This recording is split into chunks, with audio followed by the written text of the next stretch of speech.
If you're a crazy, busy entrepreneur, you're going to love this episode of Early to Rise Radio. Hey, I'm Craig Ballantyne, and I'm here with Galel Fajardo, and we're going to talk about ADHD, discipline, and accountability so that you can be more successful and scale your business with systems.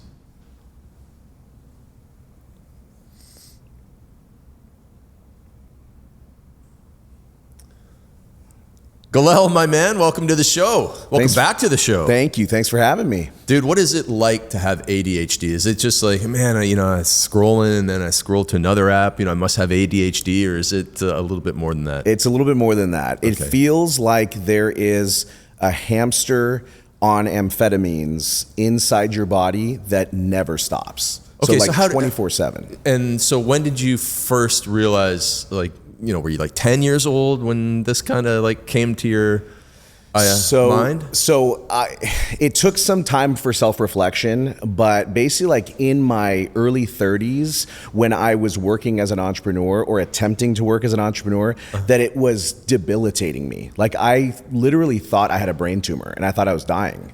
And I said to my wife one night, Emily, I think I'm dying. Well, what made you think that? Because I couldn't remember anything. I was losing things. It just like was this like pile on top of each other over the years that it reached a point where I'm like, I think there's something wrong with my brain. And so I started having conversations with people and started noticing more and more of like how these negative things were affecting my life, because I was no longer working a job. I was trying to build my own business, and trying to build my own business where there was no structure and I was on my own it felt impossible. So I went and got a diagnosis and learned I had ADHD. So I imagine that the actual medical definition is not hamster on methamphetamines. What is it defined as? And so someone out there is listening, how would they know if they had it? And then what about us people who just like bounce around from things to things? Yeah, so first off, everybody has issues with focus and attention now. As of the time we're recording this, it's 2025. Yeah. And social media and cell phones and everything around us, exactly, it is designed in a way to make us have very short attention span. So if we look at surveys that have been taken on attention span, our attention span today is lower than it's ever been in human history. So how does somebody know if they have ADHD? There's a manual called the DSM-5. That's basically a book that people in psychology use to assess other individuals to see what they have. And so basically if these traits show up in multiple areas of your life, so if it's in work, it's in play, it's in social situations, and there's several different questions and criteria that somebody would ask you, that officially diagnoses you as ADHD. So why does listen, every entrepreneur has tough times and struggles and obstacles to overcome. What does ADHD do to those problems, or what other problems does it make common for the entrepreneur? Yep. So first off, something that we need to add to this is the fact that ADHD people are more drawn to become entrepreneurs. And why is that? Because your brain is always going, and so you're always getting these ideas for things that you should do. Like we were in the car ride over here talking about web domains. Sure. At one point, I had 600 web domains that I had registered because I would think of a business idea, I would register the domain, and then it would sit there and I'd pay the $7 renewal every year, right? Yeah. And so by and large, we see a larger population of entrepreneurs with ADHD because that's the type of person that's going to take that risk. Part of ADHD, so like to answer your question, the negative side of the ADHD is that because you have a lack of dopamine, serotonin, and norepinephrine, your brain is constantly looking for ways to feed itself. And so what gives it those spikes is scrolling on your phone, starting a fight with somebody, finding something that's going well and like throwing a wrench into it and basically self-sabotaging. So that way it creates high emotions and it makes you feel better, basically. So the ADHD brain is low in those neurotransmitters? Low in those neurotransmitters. And it's always seeking to pump them out. Correct. So that awareness is really important and was vital for me because I found myself like looking back and reflecting on jobs that I had, relationships that I had with people, where things would be going pretty good. Like they were fine, but I would find a way to complain about something and cause drama in my life or cause a conflict. And it turns out my brain is pre-wired to start conflict or find negative things because it's seeking that dopamine. So that's a pattern right there, this self-sabotaging behavior. It's the person who, you lose 30 pounds and then, the next night after you've hit that goal, you're binge eating donuts. That was me, for example, talking about discipline in the book. Sure. I did 75 hard and I worked out twice a day and followed a diet and everything. Day 76, I ate 6 donuts the next day and gained back the 40 pounds that I lost doing that. It was self-sabotaging behavior. So when you work with an ADHD entrepreneur, what are some of the common things that they are doing to get these dopamine things that's sabotaging their business? Sure. So it's going to vary, right? So your habits is one thing, but it's usually they have an extreme habit in some way, shape, or form, or an extreme vice. So a lot of people with ADHD feel like they're living double lives. So there is the mask that you put on during the day when you're around non-ADHD people so that you can act normal. Because ADHD people typically act impulsively, they'll do riskier things, and they'll blurt out certain things. And over time, you learn to just kind of bite your tongue a little bit more. Does that take a lot of mental energy? It does. So if you were with a group of non-ADHD people all day long and doing that, would you be exhausted by the end of the day? Okay. Yeah, it's you come home, and the classic meme that you'll see on the internet with ADHD is you see somebody laying in bed just staring up at the sky, and this is me after masking all day long, where you're trying to act normal all day. Right? And so that's why I get along really well with ADHD people, because we'll just talk about outlandish things, we'll talk about things that come to mind, and we'll just kind of we joke that we're unhinged people. I just get along with ADHD people. They're very real. They overshare a lot of times, right? And so so you recognize that over time, that is a bad habit. It's not always good to overshare and air things when it's inappropriate. And so what I see with these entrepreneurs is the fact that they have some habit they keep going back to in order to get that dopamine hit that's preventing them from living the life that they want. So sometimes it's YouTube, for example, right? They're like, I don't have time to do sales calls. My business is down. And I go, just walk me through your day. Well, I wake up and I scroll the phone for 20 minutes just to wake up. That's a problem right there, right? Because they're getting that dopamine hit as soon as they wake up, but they're not doing the things they need to do, right? So that's a problem. Then it's, I get distracted during the day. I get bored doing the things I need to do. And so I need to take a break. And so in that break, they go down a YouTube rabbit hole for an hour and watch a bunch of videos. It can be some of the darker stuff. Alcohol, drugs, pornography. People with ADHD tend to be more sexually promiscuous. And so that can cause problems, especially if somebody's married, right? That could be really, really bad issues. And so it's having that self-awareness so that when you're drawn to certain things. Gambling is another one of those things that I've seen with coaching clients. And so having that self-awareness, being honest with yourself that going to watch YouTube is not a break, it's avoidance behavior, but you're just seeking that dopamine hit. So then you just have to kind of talk to the ADHD person a little bit differently so that they can look at this giant pile of tasks much differently than, say, somebody who's non-ADHD. So what is the superpower then? So, because we've talked a lot about the negatives of ADHD. What does it allow people to do better than non-ADHD people? Yeah, so the superpower that has been the saving grace in my life is the ability to hyper focus on things that I love. And because that gives you the dopamine response? Okay. Because I am latched onto something.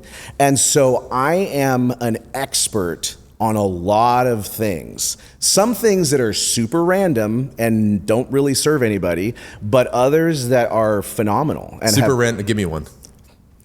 Baseball rules. Oh. Okay. That's not good. It makes me a good umpire. Yeah. Right. But it's not going to build my business. Right. Okay. Right. And then the running joke between me and my wife is that I have a garage full of my ADHD hyperfixations.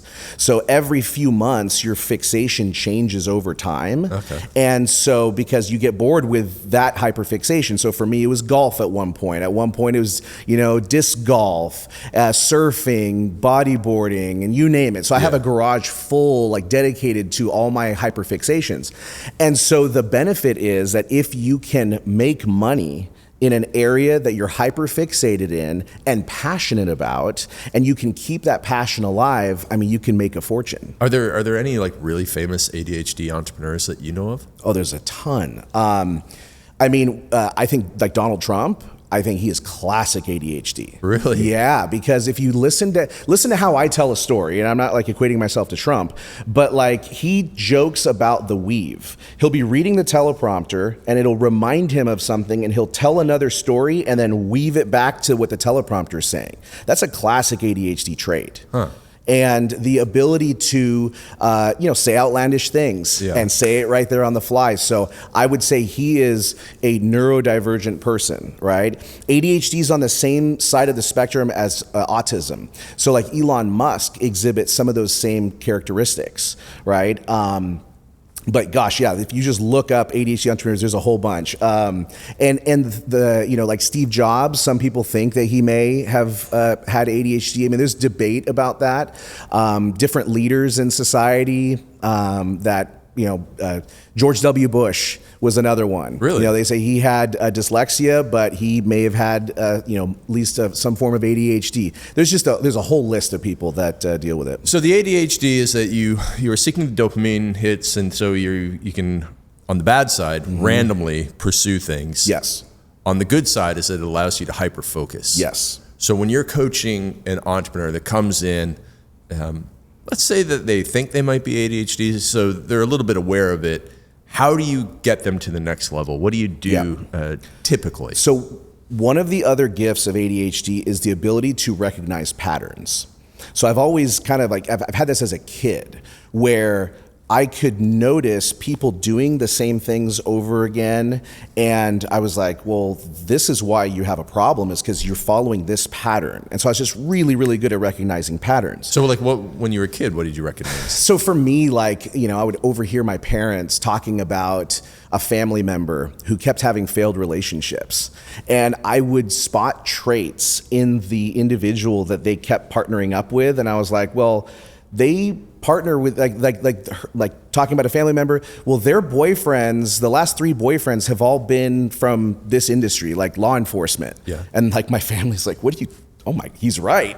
And that's why they exhibit certain characteristics. Or, I noticed that all of them had this one character trait. You just start to notice patterns in people. Okay. And so for me, within just reading somebody's homework response, because when somebody becomes a coaching client of ours, they fill out a homework, I can spot patterns pretty darn quickly using seeing the words that people use and how people describe their problems, right? Because you can take 2 different people and one person describes a problem one way and another person describes it another, and they have different approaches for it. And so for me, seeing how people use language has been really important for me to be able to identify what's holding them back. So one of the biggest tools for me is that pattern recognition and helping the client to recognize the patterns in their life. Because the key to the change and the key for making coaching to work is that self-recognition, right? For you as the client to recognize yourself, what the problem is, and see where it's at, that makes it so much easier for you to actually make the change necessary. How do you help somebody who comes in and has no idea that they're ADHD? And you're like, whoa, this is like classic and typical. Yeah. How do you introduce that to them? And then what are the solutions that you start with there? Yeah, so I have to play the fine line as a coach to not play amateur psychologist. Sure. But my formal degree is in performance psychology, and part of my study was learning the DSM-5 and applying it.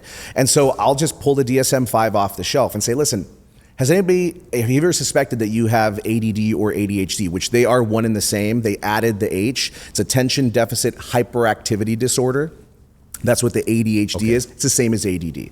I'll pull it off the shelf and I'll say, I'm just going to ask you a few questions and see, just answer me yes or no. And I'll just go through the diagnostic criteria with them. And if they fit that criteria, I'll say, well, based on the DSM-5 and how you've answered these questions, you likely have ADHD. I want you to go to a psychologist and get a formal diagnosis, because that's a decision that somebody should make with their doctor, a medical professional, as to how to actually treat it. Because you can treat it with medication, treat it with therapy, and that sort of thing. But coaching really helps. So if you knew somebody who had it, You wouldn't be like, well, I'm not going to tell them. No, Yeah, okay. no. I would be committing coaching malpractice to not say that, right? Okay. It's the same thing as like if I suspect somebody is an alcoholic, right? I would be doing them a disservice to not point out that, hey, I think there's a problem with alcohol, right? So once they have, kind of agreed to that, yeah, that sounds about right. Great. So now we go into what systems need to be put in place to help you succeed and set you up for success. So how do you stay disciplined with ADHD? So it is having radical accountability and having systems and rituals in place that don't allow me to stray. So for me, it starts from the moment I wake up. So, one of the things, I went to Charleston, South Carolina, lived with the Woodrum family for a few days, saw Daniel Woodrum's, morning routine, and realized that the linchpin that was missing in my life was a consistent wake time. Okay. So now I have a consistent wake time. And do you have a consistent bedtime? I do now. So with the consistent wake time, I realized the consistent bedtime was the next domino that needed to fall, right? Because it's one thing to wake up at the same time, but if you got 6 hours of sleep versus 7, it's a massive difference. So it's like getting to bed on time is the domino that knocks down everything else. It is the linchpin. You talk about that all the time. And I was like, well, I should probably listen to Craig's advice and do this. Something about ADHD people too that you might not know is when somebody tells us to do something, there's immediate resistance. It's like this personality trait. So if like I had a glass of water sitting here and I was thirsty, I would go and drink it. But if you said to me, Galel, you look thirsty, you should drink that water, immediately I'll have resistance to it. So it's like you have to kind of come to the conclusion yourself that you need to do something, or have somebody that you just immensely respect and want to model for you to actually pull the trigger to do something. Do you think I have ADHD? I think that you have some potential traits. Because I definitely have that one. Yeah. That's interesting. Yeah. So, but you have so many systems in place that it doesn't have the handcuff or ball and chain effect that it has on everybody else. What other traits do I have? Of Dr. Galel, potential ADHD? What other ADHD traits do I have? You hyperfixate on things. So for you, it's themes. So like I'll notice when your content starts to change, there's a theme that you get focused on and you talk about consistently. And the great thing about that is the fact that some of these turn into books. Sure. Right? Or some of them turn into new workshops and that sort of thing. So you will find a theme, you'll latch onto it based on different clients, and you'll apply it in our company meetings, you'll apply it with coaching clients, and then now that becomes an additional tool for us. I see. Those are the things that make me suspect that you could be ADHD. Interesting. Yeah. All right. Should I go see a psychologist? I don't think that you have anything that's that's causing you problems, So I would say not right now, Craig, but keep an eye on it. All right. And then, so consistent wake up time, consistent bedtime have been super helpful for you on Very the discipline helpful. side. And then the next thing is not relying on willpower. Right? Willpower is a muscle. Psychologists have shown this in multiple studies. Willpower is a muscle. So if I give you a 25-pound dumbbell, you're going to be able to hold that for a period of time. But over time, that muscle is going to get weak and you're going to have to put it down. You're not able to hold it forever. So instead of relying on willpower, we need to have the systems in place that make it a non-negotiable for us to take action on those. So like for me, you and Daniel talk about the Opal app. I use the Brick. The Brick is a physical device that I scan. So I basically I brick my phone on before I go to bed. I go to sleep. My alarm wakes up, and it basically only has two functions. My clock works, my texting works, and my cell phone works, right? So it still works as a phone, but I can't access Instagram. When it's on the brick? When it's bricked, okay. Yes. And you can customize the settings or whatever, but that's how I have it set up for. And so my phone is bricked when I go to bed. When I wake up, my alarm goes off. My phone stays bricked. I go through my morning routine, which is simply go to the bathroom, weigh myself, send the weigh into my trainer, go make myself coffee, go then into my office and write for the next 2 hours. Okay. After I complete those 2 hours, then I'm allowed to go unbrick my phone. Wait, so you've said that you are allowed to unbrick the phone? I have determined that at that point, I will allow myself to unbrick my phone and then get to some of the reactive work that I have to do. Is the brick heavy?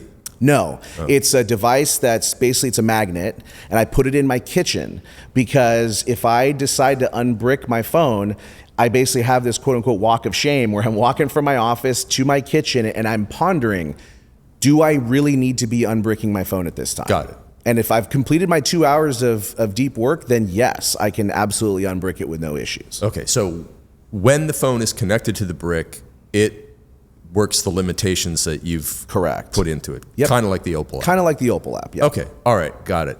So then is there anything that you left out of your morning routine, or is that pretty much it? That's pretty much it. So that's pretty much my morning routines. But remember, the morning routine starts the night before. So before I go to bed, I know what I'm going to be writing. Mm-hmm. So I don't just go through, get my coffee, go to my office, sit down and go, okay, what am I going to do? I prime the pump ahead of time. So if I'm going to be writing my book, I know what chapter I'm reading. I'll take a look at my manuscript outline to just remember the bullet points. And while I'm sleeping, let my subconscious start coming up with it. So that way, when I sit down, I'm ready to go. Okay. And then what are the other things that you help ADHD entrepreneurs remove from their lives that tend to be temptations and distractions? Yeah, so first off, it's getting them to recognize what things are distractions that they themselves don't recognize as distractions. So, you and I were both married guys, and I had to have a difficult conversation with my wife and let her know that, listen, I have trouble focusing. And so when you send me a text message at 2:00 in the afternoon to preheat the oven to 400 degrees, that will derail me for the next hour. Because once I've lost focus, it takes me double the time to get back in place. And so I said, honey, when I am home, I need you to understand that unless somebody is injured, dying, or someone's breaking into the house, I am not here. Okay. But after 4 p.m., I'm all yours. And then the phone goes away and I'm there, right? Okay. So stuff like that. Yeah, stuff like that is like having those difficult conversations, recognizing those distractions, those things that are pulling them away from their mission. What are other technology things that ADHD people can leverage to keep them on track? The text messaging capability of their phone. So one of the things that I do when I wake up, and again, the last couple of weeks have been interesting because I've been on vacation, but once I get back home, basically I'll get back to texting my accountability partners. Mm-hmm. So I wake up, and during the 60 days that I was building the habit of waking up at 4:45 or earlier every day, I have a group text with Gavin McHale and Daniel Woodrum, and I would text them at 4:45, I'm up. That right there, every single day, I didn't want to disappoint those two men. And so that kept me going on the streak. Just texting them. So radical accountability to someone you don't want to disappoint is massive. What about AI? How do you leverage AI for ADHD? That's a whole other podcast episode, Craig. I don't know if you want to go down this rabbit hole right now, but man. I don't want to go down an ADHD level, but yeah, give me one thing. Okay. AI has been massive for me and my ADHD because with ADHD, oftentimes a simple task feels insurmountable because you just have that energy level is just not there. Like what type of task? Writing an email, okay? Oh. Writing an email is this daunting task. Maybe it's to reschedule something and you just don't want to look at the calendar because if you look at the calendar, it's going to remind you of all the things you still need to do and places that you could disappoint people and you just go down that spiral of thinking. So I will say, okay, AI, help me create a professional email to help me reschedule appointment schedule for this day to this time. Instead, make it in my voice and tone. Boom. And it will spit out the email. I go, that sounds pretty darn good. Let's go ahead and copy and paste that, make some adjustments and send it off. Okay. And then what AI tools do you use just in general? Yeah, in general, I use Claude, .ai and ChatGPT. What do you use them differently for? Claude is what I will typically use for writing content, and ChatGPT I will use for organizing content. But I also use it for some writing if it is like preparing a presentation, for example, where I can take what ChatGPT gives me and I can, add my own flavor to it. And then research, I'll do ChatGPT as well. Okay.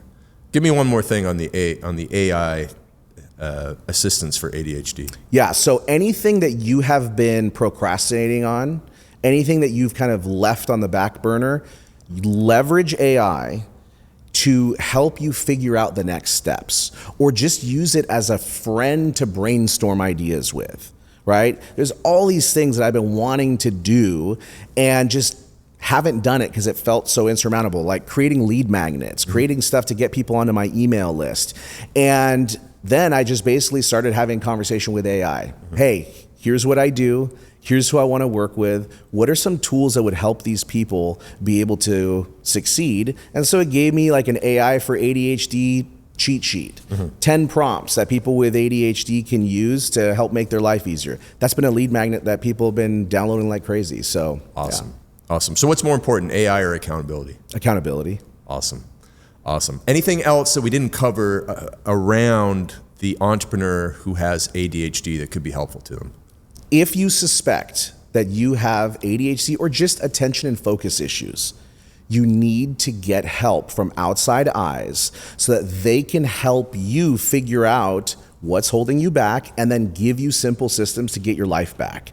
Because once you get your life back, you're no longer under that label of, well, I guess I can't do that, I have ADHD. It opens up so much freedom when you can get those outside eyes, so you gotta talk to somebody. Okay, and how can people get a hold of you to talk to you? They can email me at galel@craigballantyne.com or go to our company website, earlytorise.com. And where are you on Instagram? At Galel Fajardo. All right, awesome.